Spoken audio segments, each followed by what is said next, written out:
নমস্কার, স্পটন নিউজে আপনাদের সবাইকে স্বাগত। আমি সাগর। এই মুহূর্তে আমার সঙ্গে রয়েছেন ময়দানের এখন তরুণ তারকা বললেই খুব একটা ভুল হবে না, সাহিল হরিজন। সাহিল হরিজন আজকের আবার কেন চর্চার বিষয় হয়ে গেছে সেটা প্রথমে বলে দিই। মাঠে ময়দানে তো দাপট দেখিয়ে ফুটবল খেলেইছে, তার গোলগুলো আপনারা দেখেছেন।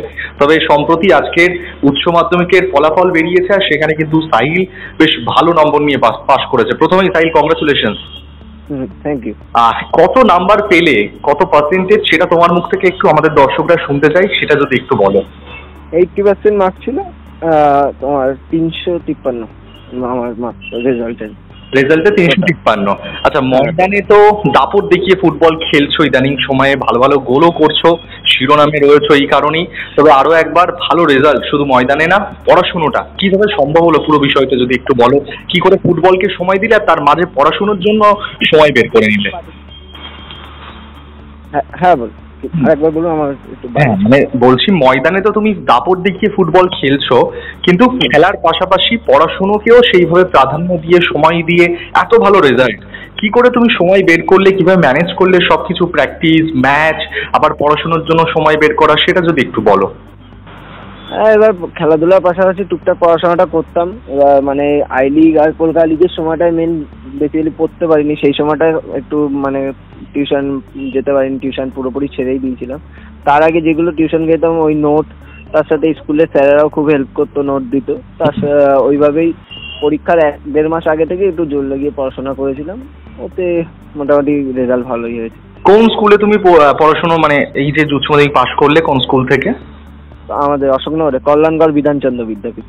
আচ্ছা, তো মোটামুটি পড়াশোনাতেও ভালো চিন্তা ভাবনা কি রয়েছে? উচ্চ মাধ্যমিকের পর পড়াশোনা কন্টিনিউ তো নিশ্চয়ই করবে, ময়দানেও দাপট দেখিয়ে ফুটবল খেলছো, আপাতত পড়াশোনার মানে চিন্তা ভাবনাটা কি আছে সেটা যদি একটু বলো।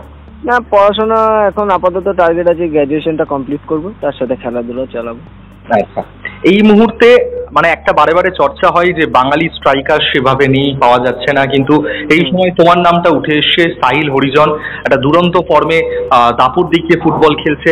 তো পুরো বিষয়গুলো তোমার নিয়ে যে এত চর্চা হচ্ছে ইদানিং সময়ে, তুমি কিভাবে সেগুলোকে মানে নিচ্ছ, অ্যাডাপ্ট করছো, সেই বিষয়টা যদি একটু বলো। না, আমি ওগুলো নিয়ে এখনো ভাবি না। আমি একটাই মাথায় রাখি, সবে এটা শুরু, এখনো কিছুই হয়নি। সবে এটা খেলেছি, এরকম অনেকেই এসছে, অনেকেই হারিয়ে গেছে। আমি ওটা নিয়ে ভাবছি না, এখন সবে শুরু হয়েছে। আমার অনেক দূর যেতে হবে, আইএসএল খেলতে হবে, ইন্ডিয়া টিম খেলতে হবে, বা আমার নাম উজ্জ্বল করতে হবে, এটাই টার্গেট। এখন ইউনাইটেড স্পোর্টসে রয়েছো, নবাবদার কাছ থেকে কতটা কি সাহায্য বা হেল্প তুমি পাচ্ছ, কতটা পাশে দাঁড়িয়েছে নবাবদা, সেই বিষয়টা? নবাব কাকু বলতে গেলে মানে একটা নিজের ফ্যামিলির মতন। মানে যখন তোমার মানে একটা জুনিয়র ছেলে 18 বছরও বয়স হয়নি, তখন উনি আমার উপর বিশ্বাস করেছে যে হ্যাঁ ছেলেটা পারবে, আই লিগ খেলতে পারবে, কলকাতা লিগে পারবে, সেই প্ল্যাটফর্মটা দিয়েছে। তো ওনার তো একটা বিশেষ মানে পাওনা থাকেই আমার কাছ থেকে।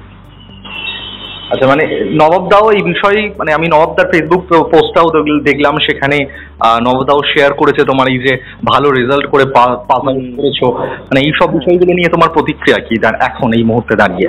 এই মুহূর্তে আমার বাবা মাও যতটা খুশি হয়েছে যে আমি রেজাল্ট যে এতটা মানে এত ভালো করেছি, সেরকম নবাব কাকু অতটাই খুশি হয়েছে, যেহেতু উনি আমাকে বাবা মার মতনই গাইড করে, আমার পাশে থেকে সবসময় ভালো মতামতটাই দেয়, এটাই।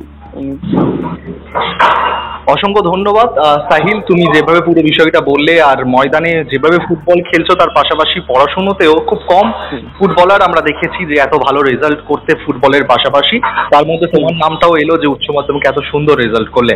অনেক শুভেচ্ছা রইল সাহিল আগামী দিনের জন্য। দাপট দেখিয়ে ময়দানে ফুটবল খেলে যাও। অসংখ্য ধন্যবাদ তোমাকে। Thank you. হ্যাঁ, থ্যাংক ইউ।